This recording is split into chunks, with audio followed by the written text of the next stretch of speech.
Hey everybody, welcome back to Electric Cafe. Today's album review is on King Crimson's 1973 album, 1974 album called Red. This is the band's seventh album.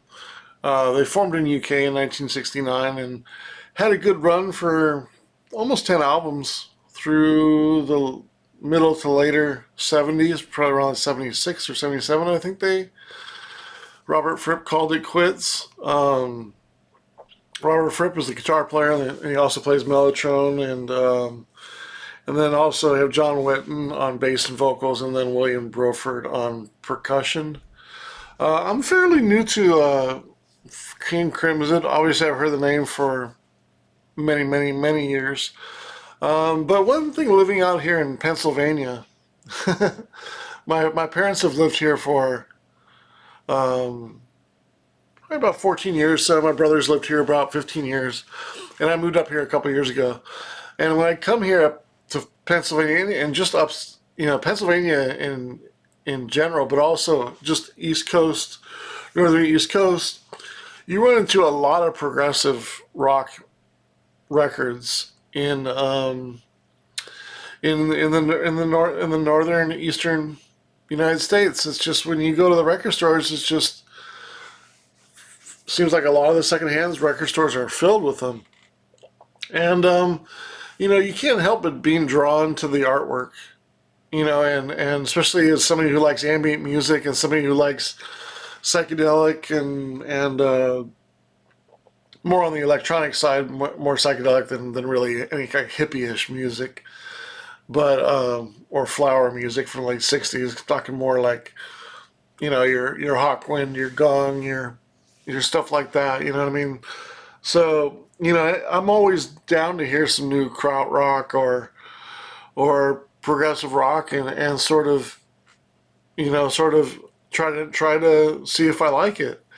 And you can't help but be kind of brought in by or taken in by the cool cover artwork. I think some of the progressive rock records in the early '70s have some of the coolest artwork. Some of the first cool new artwork. For the time. And it's funny, like sometimes you really like the artwork, and you're like, oh, this is probably trippy and cool, and then it's not, and you're like, but that's how influenced everybody was by doing artwork. Like I even think of like Uriah Heep. Like I'm not a big fan of Uriah Heep. I don't hate it, but I don't necessarily like it. And but the artwork is some of the artwork on the albums are great, and obviously it's done by the same artist that did some of the Yes artwork. So cool artwork on the Yes. I think a lot of I do like some of the Yes stuff, and but the artwork is way more cooler than the music in my opinion. But that's how elite the artwork is. It's just fantastic. I have some of the Yes albums just because of the artwork. I think the albums are okay. Some of the albums are okay.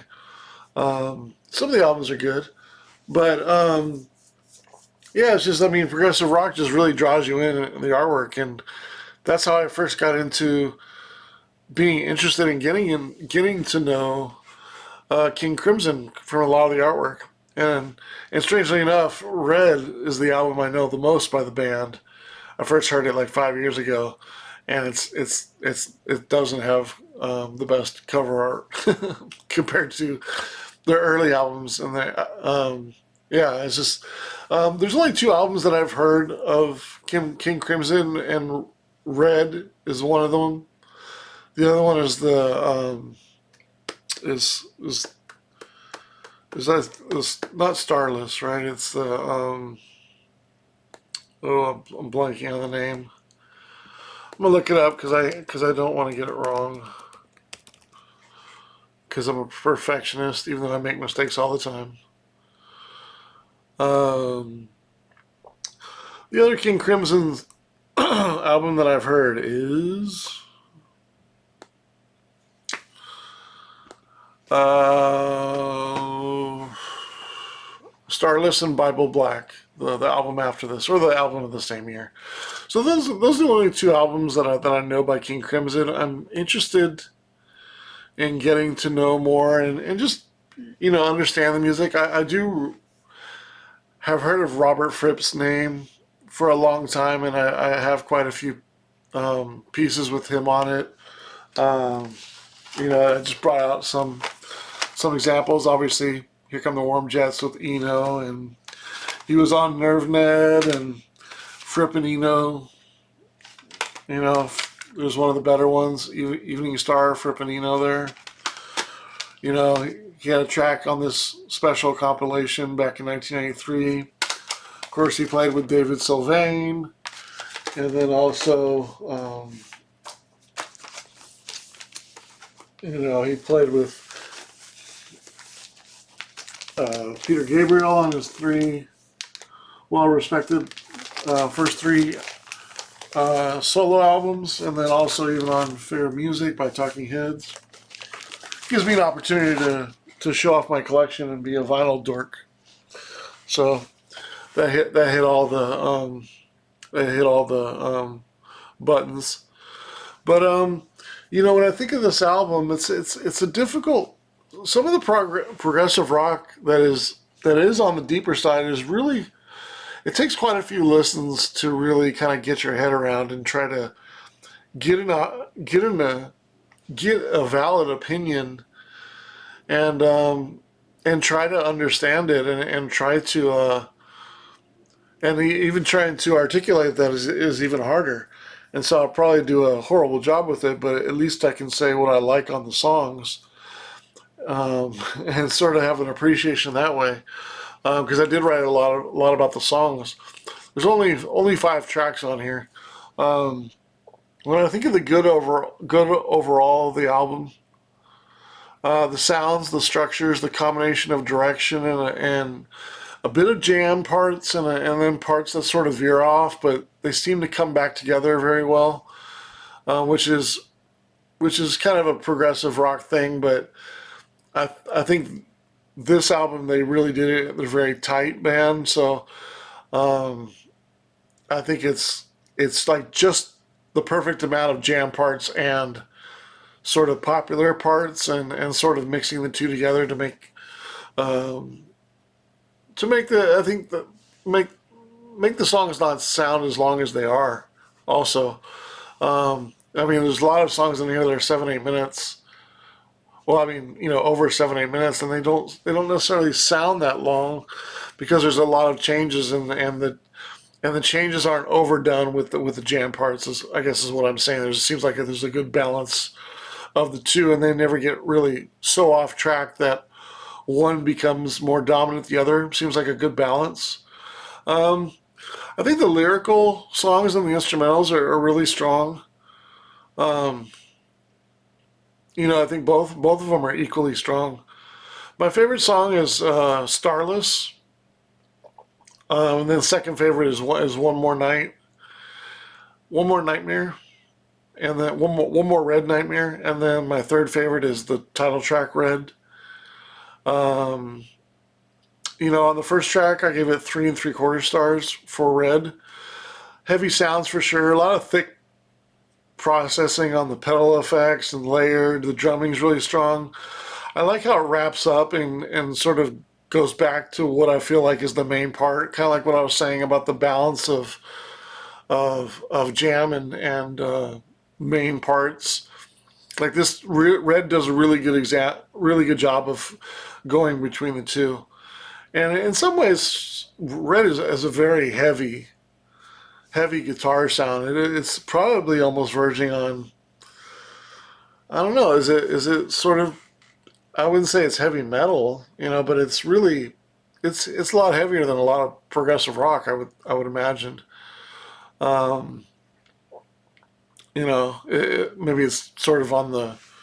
I don't know Jethro Tull very well, but is it on that level of like sort of heavier sounds on progressive rock? I don't know. I don't know Jethro Tull, but I would think they're on the harder side of progressive rock, or maybe it's more southern rock. But I know Jethro Tull is always seems to get mentioned when I hear about prog rock. Um, I'm an amateur when it comes to prog rock. I'm not acting like I'm not trying to act like I know everything about prog rock. Like I'm still kind of getting into it, and like I said, I'm just kind of um, I know some stuff here and there, and I'll over the last 20 years, I've bought records here and there that are sort of into progressive rock, but maybe not. But um, some sort of going to like a jazz fusion more so than a prog rock style, but I still sort of consider it into prog rock because it's more like a band and it's more experimental and it's more instrumental and it's less poppy. So I sometimes jazz fusion, sort of blends into a little bit of prog rock, even though I know they're different. Some things like Weather Report, for example, for sure jazz fusion, but in some retrospect, it sort of gives me a prog rock feeling. Like it's kind of in that same vein, even though it's just not rocky. It's just more jazzy. But the cover artwork and all, a lot of the stuff is kind of it's kind of where I put it in my '70s box. Fallen Angel is my least liked song on the album, but it's still really good, close to being very good. It's 2 3/4 stars. I like the vocals. The mellotron is really good here. Maybe a little bit too bombastic for my liking. I say that with a not an extreme bombastic, but I think you sort of get what I mean. I do appreciate how cohesive the song and really the album is. One more Red Nightmare. The drumming is great for sure. It has like a trash can sound on the higher tom, which is great. I like the ride sound, which I generally never say that because the ride is generally, not too different or unique, but I really do like the ride sound in here, and I do like the drumming sounds in general on this album. I think the song also has a nice groove to it, and even the snare sound is really good on here. Great stereo spectrum effects and just use of the stereo. Everything is nicely placed in the stereo spectrum. It has a nice open sound to it. The chorus is really strong. Really has everything, even a funk and a groove to it towards the end in some parts.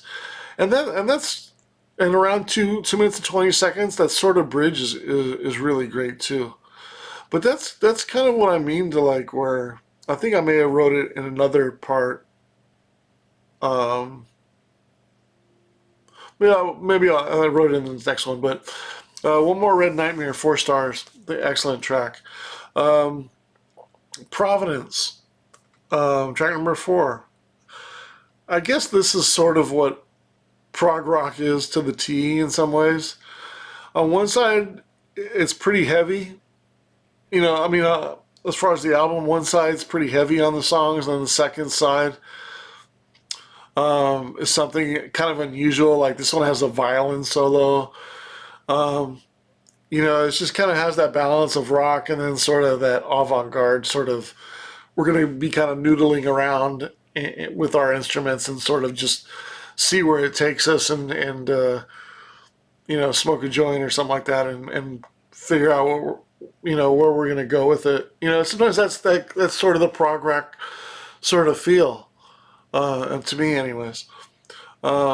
Just that combination of experimenting and noodling around, and then I got some more pop ideas. Let's kind of combine the two, whether it be on that song or on that album. But Providence, the song must have sounded pretty crazy and unusual back in 1974. Um, Overall, you can't ask for much more as far as something that takes you on an adventure. It demands your attention in some ways, but not always. Uh, Probably more than rock music would. I think so in the '70s. I think this demands your attention more than a lot of your normal rock music, which is what I look for in prog rock. I always want to understand the piece and sort of understand if there's something deeper there and sort of be taken away, right? Like ambient music and stuff like that. Again, I come from the electronic side of things, so You know, I want to be like drifted away and you know have some sort of like experimentation on songs and sort of unique sounds and maybe otherworldly sounds and you know just something interesting, something sort of unique and fascinating to sort of lose yourself in. That's what I always look for in prog rock, and I tend to try to stay away from the sort of cheesiness and try to stay away from um, I don't know, just more. You know, if it goes too much like Foreigner, then you know if it goes towards like that poppier direction, rock music, I tend to not like it. Although I do like some Foreigner stuff. Don't get me wrong. It's just you know it's just an example of the direction that if you go a little too much heavier rock in the '70s, it could middle '70s especially if it could sound sort of in that vein.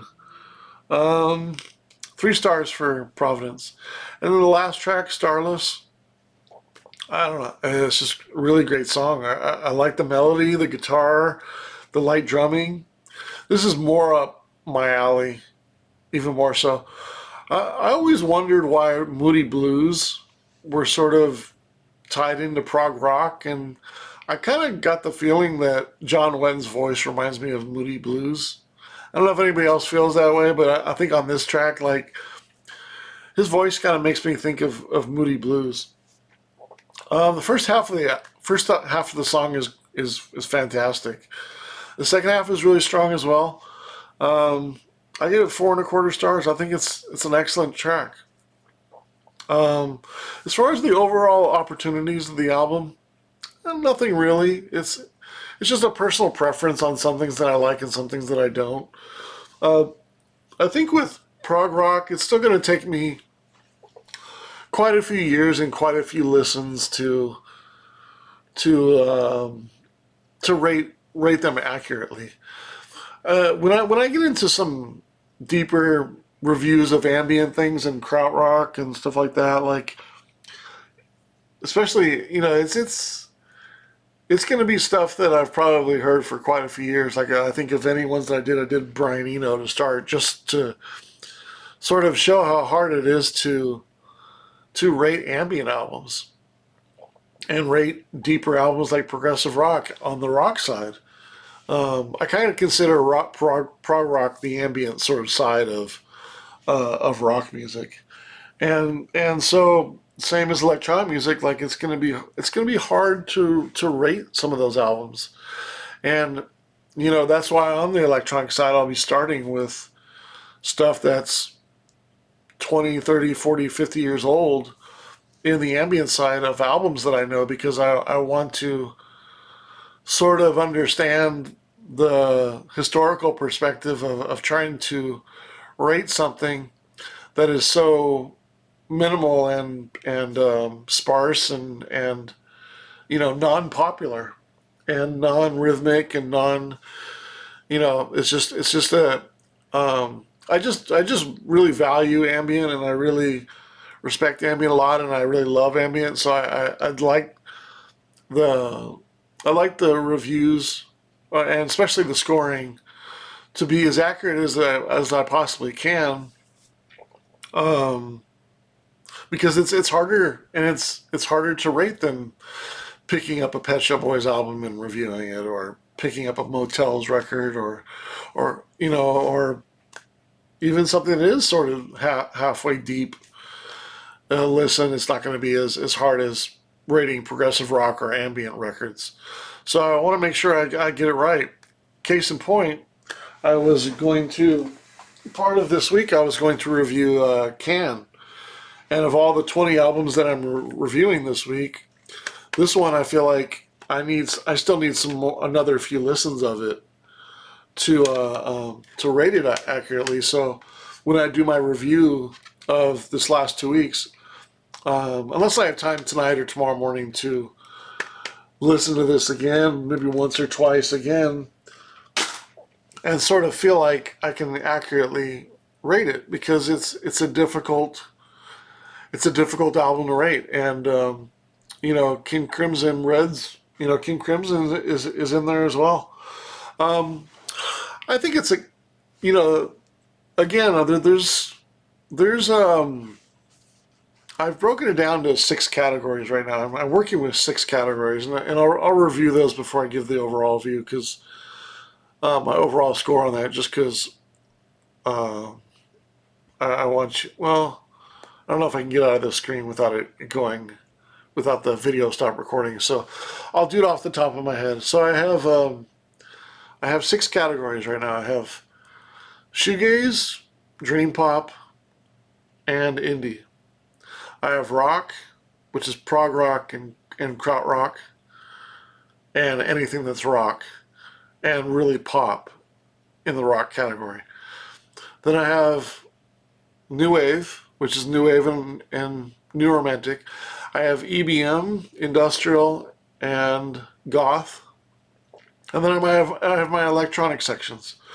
So I have electronic, which is your electronic albums. Then I have, which could also be ambient stuff in there. And then I have electronic, which is house and techno and dance, trance, electro, whatever. Anything sort of with a beat. So I have 2 electronic ones, new wave, industrial one, a pop rock one, and then a shoegaze and indie and stuff like that. And I may eventually branch off one more, because I feel like ambient still needs to be different than actually just electronic music. But the idea is why I have different categories is so the ratings can be compared to in those genres. So in the progressive rock category slash rock, krautrock, I give this album an 84 out of 100, which is excellent. I think this is an excellent album. I know it is a great album, and I think the first, if it makes me think and makes me want to retake the test and re-listen to the album, and there's a lot of great things that I find, I think that is very unusual, because I feel like with my experience, I can come to a rating within a couple listens, at least most of the time it's within one listens, because I feel like I have the experience, but I don't have the experience with prog rock. So I feel like I do need to listen to it a couple times. I do feel like it's going to take years of experience to really settle in and have an accurate score on some of these.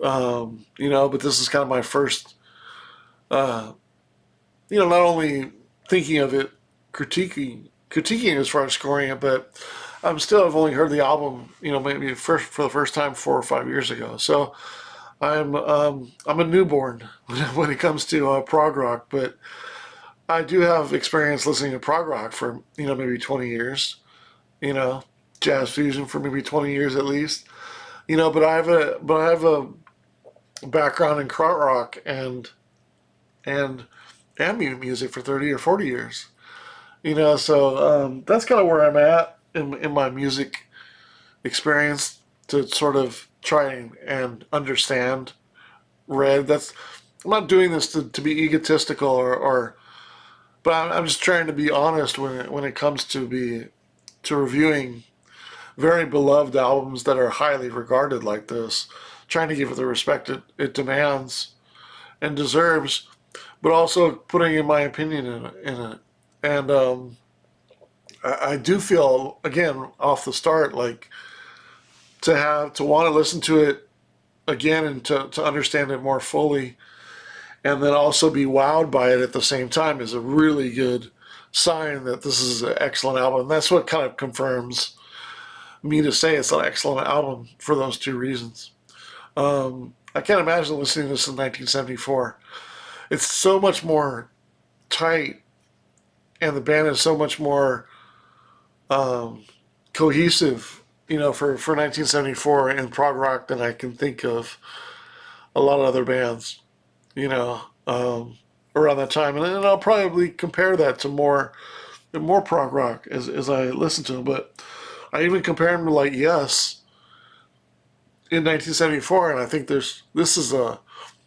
think this is on a higher level than Yes in some retrospect. But yeah, that's my overall thoughts, even if it's kind of vague for the album, and I'm still kind of understanding prog rock and trying to understand it. And that's sometimes the thing about some ambient music and some prog rock that's kind of noodling around. Like you want to understand it, and then you're like, well, there's really nothing to understand because they're just noodling around, right? So there's also that. So you don't want to take it too seriously, and that's where I feel like I can come up with a score eventually, on the shorter term, because it just comes down to whether you like it or not, or what songs you like and what you don't. Sometimes thinking too intensely is you're kind of missing how obvious whether you like the album or not, and that sometimes that's how basic you should be with it. So I always keep that in mind when I'm doing reviews, and just be like, okay, well, don't overthink this 12-minute song that just meanders upon and maybe doesn't do too much, but you're trying to understand the minimalism of it. But as sometimes you're just thinking too much than what it is. You like it or you don't. And I do like this album a lot. So 84 out of 100 for King Crimson's album Red from 1974. Wondering what your thoughts are on Red and King Crimson, and maybe what album do you think I should review of theirs next? All right, thanks a lot.